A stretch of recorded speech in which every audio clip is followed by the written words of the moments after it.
One of the most horrific things this world can do to you is take away a loved one, is take away somebody who kind of had your back, or somebody you were extremely cool with, or somebody you just love, somebody that was special to you. And you used to see this person every single day. You used to interact with this person all the time. And then one day they're just gone. And they're not gone for just 2 weeks or 2 months, 5 years, 10 years, or 20 years. They're gone forever. And you can never see that person again. You can never hear that person laugh. You can never just speak to that person, see how they're doing. You can never ever hug that person again. It leaves a deep wound in your soul. And I truly believe that's part of the louche farming from the demiurge and his archons and his minions and all of his spiritual deviants. You see, the human soul is extremely fragile in certain ways. Like, there's temptations, there's addictions, there's just things in our nature that makes us have a natural propensity to certain things. And that's just what the human soul is, in certain places where there's just certain things you just like, certain things you just love, whether it's certain music, whether it's certain art, whether it's certain video games, whether it's certain whatever, certain things you like. And the demiurge and their minions can manipulate that. But also the human soul is extremely resilient. It's extremely persistent. Look at all the things that humans have been through, in these last few thousand years. You had the world wars, you had the crusades, the War of the Roses, the 100 Years' War. You had battles all over the Middle East. You had battles everywhere. And yet, human civilization still thrives. Even with the deployment of nuclear proliferation during the ending of World War II, for some reason, there hasn't been no type of real all-out nuclear proliferation event, which is interesting. But in this world, man, you already go through a lot of things in life. You already go through a lot of hell. And just when you thought life couldn't get any worse, people in your family pass away. And if you're a NEET, your ability to NEET is gone forever. And now you're going to be thrown into that big bad world. You're going to be thrown in that world where there's cannibals, where there's monsters, where there's mysterious creatures that just spying on you from the shadows, just sharpening their daggers, waiting to put it in your back, all because you're a lonely guy that's isolated, all because you don't fit into society's norms. And they want to tell you, oh, you're paranoid. No, you're not paranoid. You're just prepared. There's a difference, right? Being paranoid is being scared without reason. But when you're cautious and you're aware of certain things, it's all right to be cautious and maintain your mind and don't be deceived by the normies. This world we live in is an absolute hell realm. You can't tell me different. Like when somebody that you really care about, somebody that you didn't expect to pass away so suddenly, just disappears out of your life, and your mind's already emotionally fractured, right? When you've been a NEET for a long time, or when you've been in social isolation and desolation and trapped in depression and just trapped with all the stress, and your mind's already weak.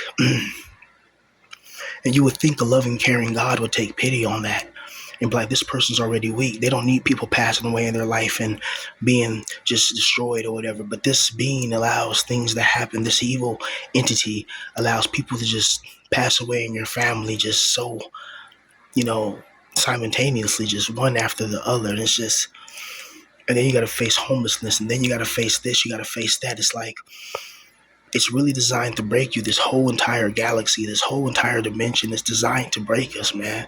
I can't stress that enough, because I hear so many gurus and spiritual gurus talking about, like, this world's it's a school, it's a learning. I'm like, well, what the hell are we learning if every time we pass away we get mind wiped and there's a soul trap? What the hell are we learning in the soul trap? Wouldn't it make sense if we have multiple lives or whatever? Wouldn't it make sense to remember our past lives or something like that? Wouldn't it make sense to to see how we actually came here to this position? Why don't we remember anything? Why is there no solid evidence of certain type of beings? And if there is evidence, why is the evidence allowed to be hidden? Because truth and wisdom is supposed to reach all. Truth and wisdom is supposed to reach everybody. But we live in a system where truth is hidden away and truth is locked up and truth is treated as treason. They treat truth as treason, right? Which is brutal. And they treat lies as they treat lies as the truth. You know, I think there was a Central Intelligence, a CIA, what's it called? A CIA document or a memorandum or something like that. It's called, and it was like a quote I remember reading. It was it was from the Central Intelligence Agency. They have a psychological division or whatever, right? And they were talking about how we will know that our mission is complete when lies become truth and truth becomes lies.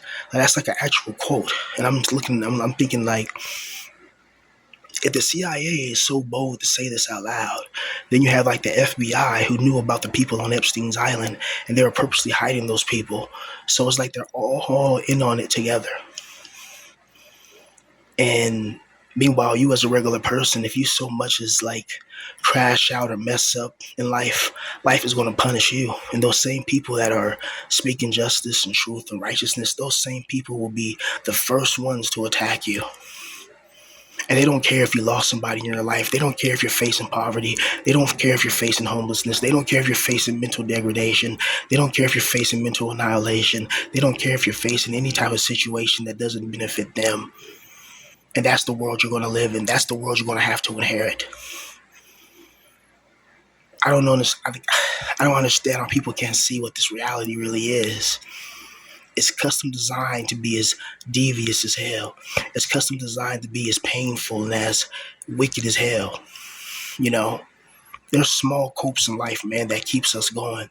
You know, some of us may watch, our favorite Instagram model, a beautiful girl. We may wank off to her or something like that. Or we may listen to our favorite music, or we may play our favorite video game, or we may something as simple as eating ice cream and pizza, right? Just something to make it seem like it's worth it to continue on in this oblivion that we find ourselves in. Some people say, what's the solution? What's the solution to all of this mess, to all of this chaos, to all of this pain? And in reality, there's really no solution. The best solution is try to make the best of the little life you have and try to get yourself in a position where you own something. You own an asset that appreciates in value. Because that's how the rich get rich. That's how they get wealthy and powerful. They own everything. So they make money off of everything. And certain people, they like to lock out. It's an interesting system. And the reason why you have so many people that are young men or whatever that are just kind of stepping away from the system is because the system has nothing to offer. The system has no type of guaranteed benefits for even being involved with it. It has everything that's against the system has everything that's against your peace, everything that's against your tranquility, everything that's against making you happy. So who wants to get involved with something like that? Why would you get involved with something that's going to take away your happiness? It's going to take away your joy. It's going to make you feel like a servant.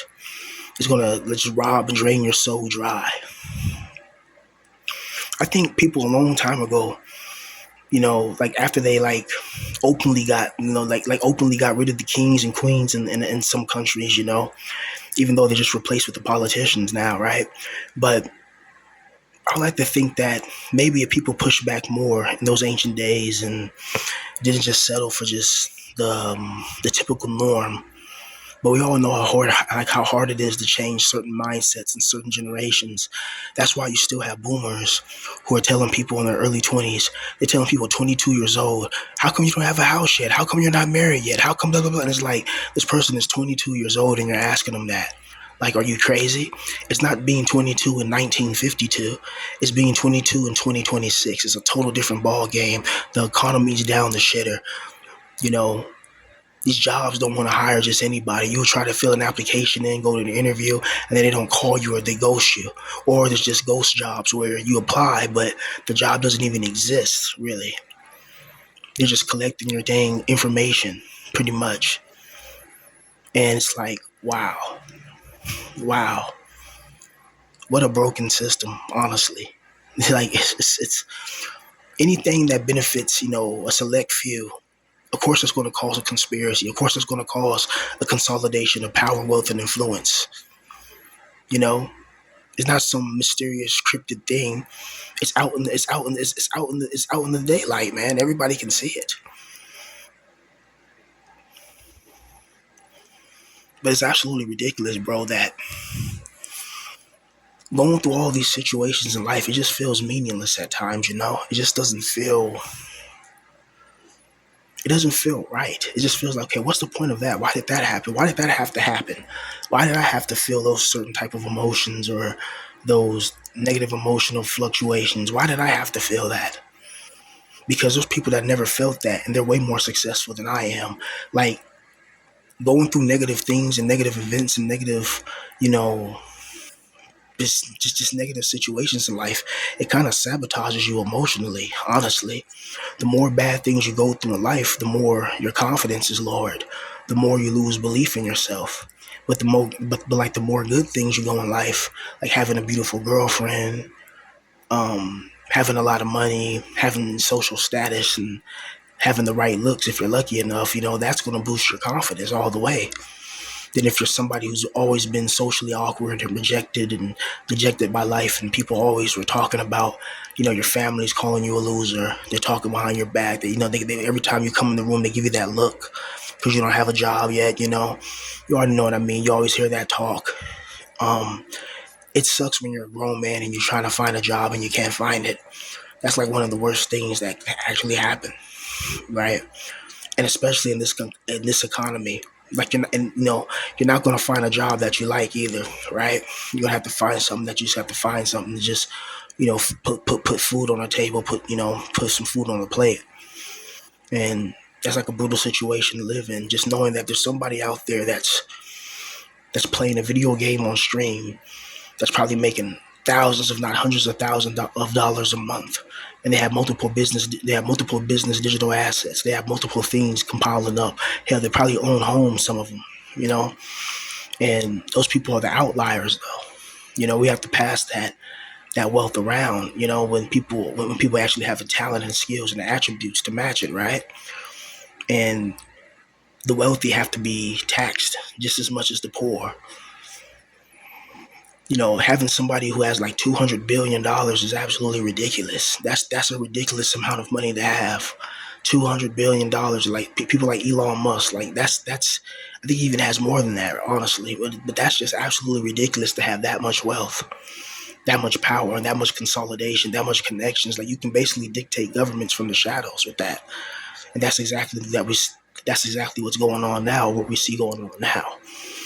you know, America's best ally, that shall not be named because, they control everything, right? Hollywood, the prison complex, the military industrial complex, you know, um, weapons manufacturing, airplane manufacturing, building battleships, tanks, all they're building nuclear missiles, nuclear submarines, all those things, man. Like, they're responsible for creating all of that, and they're responsible for the banking system fundamentally and essentially.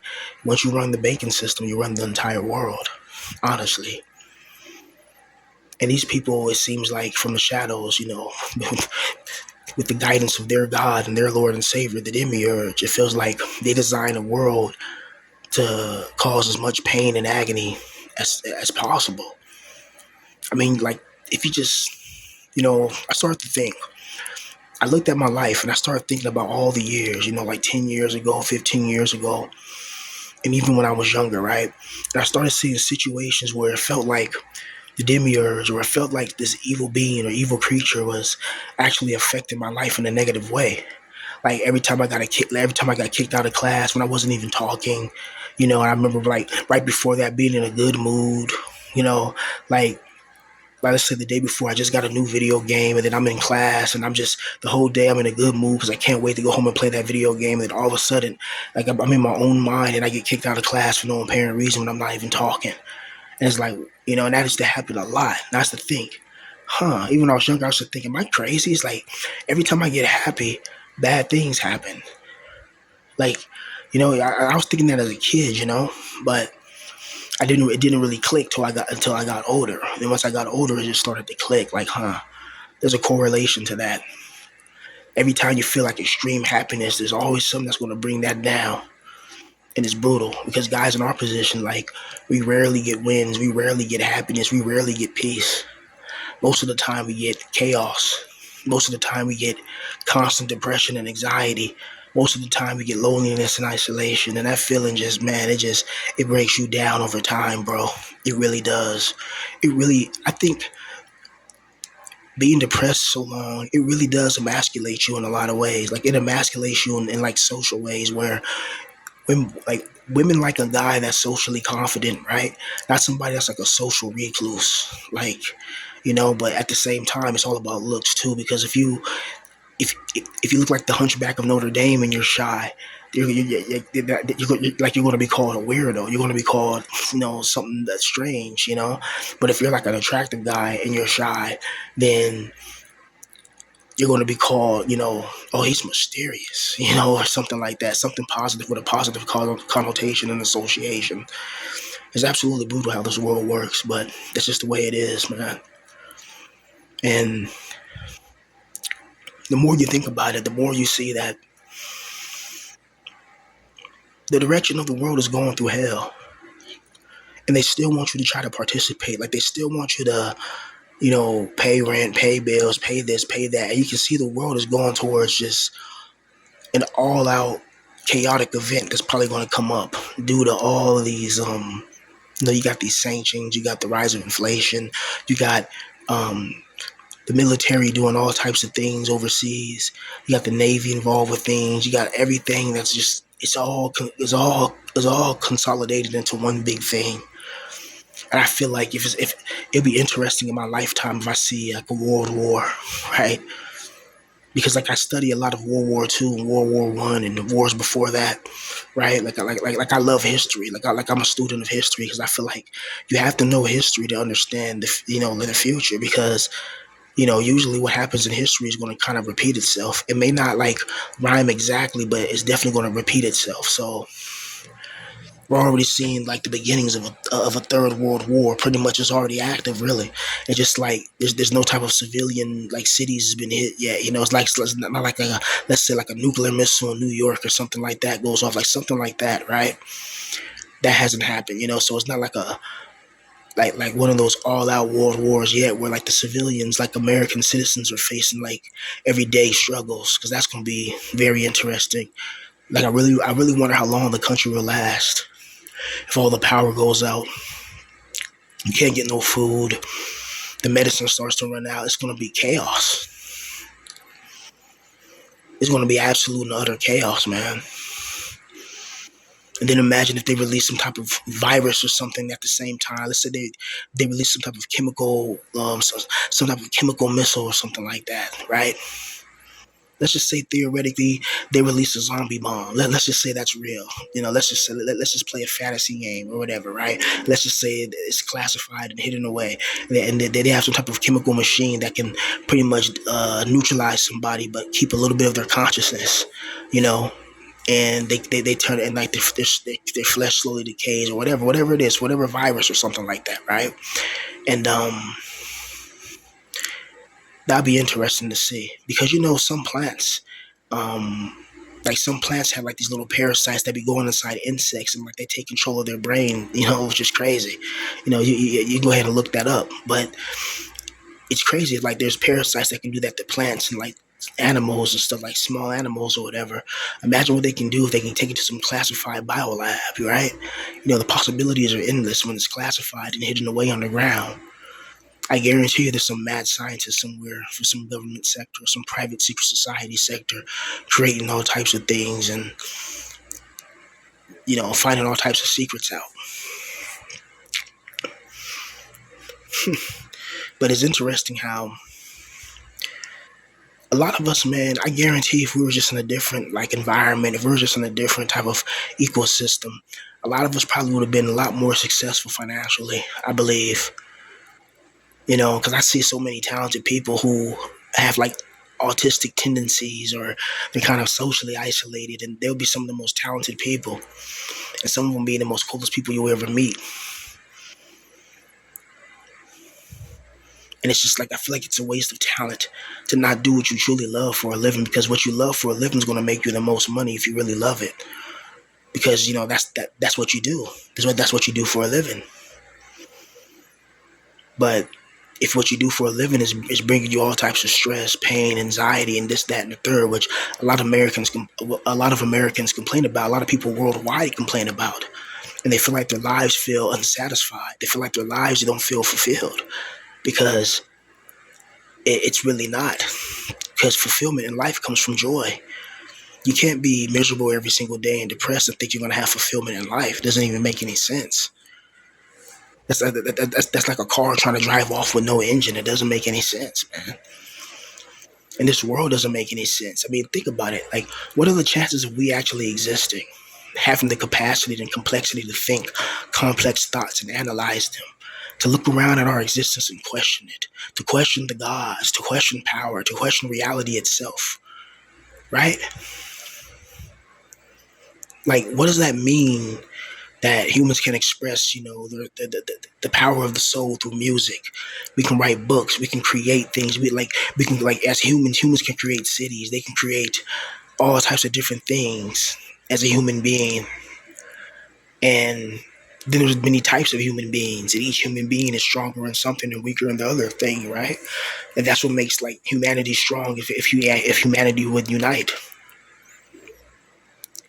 But there's some that doesn't want humanity to unite together. There's something that want to keep that wants us to be at each other's throats for whatever reason. It doesn't want us to have peace and tranquility. That's why there's always these wars popping up. There's always these systems that manipulate people's minds to make them just go crazy, to make them believe the false government narrative. There's always something like that going on, man. And if you're somebody that has no help in this world and you have no connections, and you're kind of lonely and isolated, that's going to make this life even more difficult. Like, how are you expected to succeed when you're lonely and isolated and you've been through a lot of crap in life and you may not look the best? How are you supposed to succeed, especially when you're like over 25 years old? How do they expect you to just jump up and magically succeed like you got some magic genie in a damn bottle? It takes time. It takes years. It takes luck. It takes meeting the right people. It takes being in the right environment. It takes careful cultivation and just careful, care to try to bring to try to nurture a talent. It's just, you can't just be like, you can't plant a flower in bad water, right? You can't plant a flower in poison. You have to plant it in something good. Like, it needs fresh water, it needs its water change, it needs love, it needs attention, it needs validation, it needs all those things to really grow.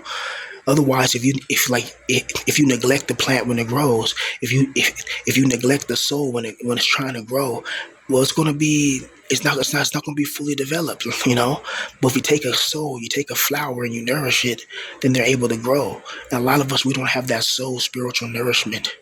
Instead, we got that soul spiritual condemnation. We got the damnation of our situation that we're facing and what we're placed in. That's what we have, man. And it absolutely sucks. It absolutely sucks to be in this position, bro. It's not a good position to be in. Financial destitution is like the worst type of hell for a man. Like for women, like women can get saved. Like there's always somebody that, like, if you got even any decent looks as a woman and you don't weigh about 500 pounds, there's gonna be somebody that wants to save you. If you're pretty enough, or even if you're not even pretty enough, like if you look decent, you got some curves on, you got a nice body on, you got something that men want, then a man's gonna more than likely have no problem trying to take care of you, right? If he got his money right. But for a man, there's nobody coming to save you. No one's coming to save no fully grown man. Instead, they're going to laugh at you and tease you and harass you even more, and then make you even more mentally destitute. Then they wonder why a lot of people just kind of just check out of here. They just say it's just all the stress, all the pressure, all the anxiety. It's just a lot. And when you have that psychological malfunction, it's difficult to recover from this isolation, man. It's very difficult to try to recover from a life of pain and agony, from a life where those you love the most can be snatched from you at any moment, and you're supposed to just agree with it. Like I hate the one thing I just despise about the system is that you can't argue with the system. Like you can't disagree with the system because it's always normies that are going to defend it. So it like that's one thing I just truly dislike about the system. Right? It's designed in a way where any type of ostracization, like any type of like it ostracizes you. If you don't fit into the what's considered normal, it ostracizes you, and it just omits all of your pain as if it doesn't exist. So everything that you say about the system, they kind of just omit it away. As if you're just crazy and depressed. It's like, well, the reason why somebody's crazy and depressed, maybe it's about what the hell they went through in their life. And then you keep teasing that person, keep talking about that person, not supporting them mentally, physically, or emotionally. You keep attacking that person and wonder why that person doesn't want to be around anybody. You know, it's I really don't get it, man. This world is absolutely merciless to us. Like, you tell me, why would a loving, caring being create a world like this, man? Where you feel constantly tortured, you're constantly under stress, you're constantly going through this, you're constantly going through that. No one's trying to help you, no one's trying to lend their hand out and really try to put you on a job or something like that, right? I hear people making money with this AI and they're making money with coding and all that, but no one really tells you how to really do it. You got to buy their class, you got to get their subscription, you got to do that, and then they say, well, if you fail, it's your fault, not their scamming program. It's your fault. So when people get on, they don't really tell you how to really get on exactly. Unless you're in their inner circle. If you're just some random Joe Smo on the internet and you sign up to their class, and if it helps you, if it works for you, hey, I guess it was meant for you, right? But for a lot of people, the majority of people, it's not going to work for them. Like, they say there's a formula for success, but in all reality, the damn formula is your genetics. How you were born. If you were born tall, attractive, and handsome or whatever, you're going to have a way better life than somebody that's not. And that goes for females as well. But females have more leniency. And an attractive female is going to get way more attention than an unattractive female, but an unattractive female will still have an audience, at least. Meanwhile, her looks match is just rotten in his room, as they say. They always say that we're rotten in our room and stuff like that. But a lot of us have talents and attributes that those people will never have. And one thing about being a lonely person in this position is that you have a good read on people. Like you have an almost supernatural sense of detecting who's bad and who's good. Like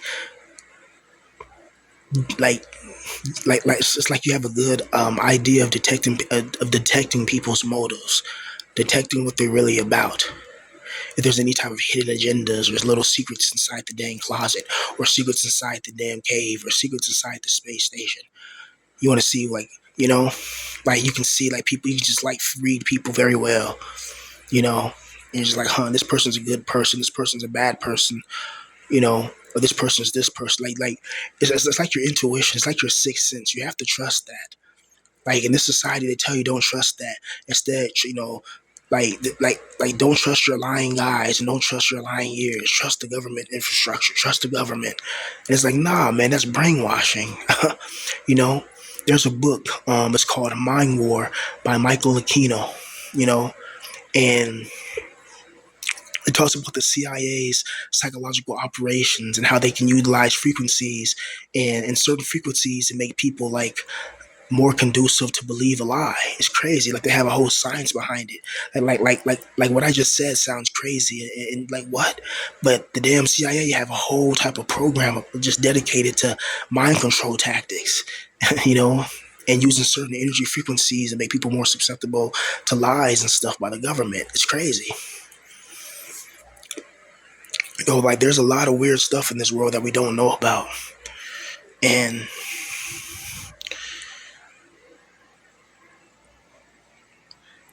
that's something that I always wonder about as well. Like, if they're hiding that from us, imagine what this God is hiding from us, right? Imagine all the secrets that we're not being told about the world. Imagine there's things out there that could have made our life better right now if it was just brought to public attention. But because of like who's running the world, it's not going to be brought to public attention, which is absolutely brutal.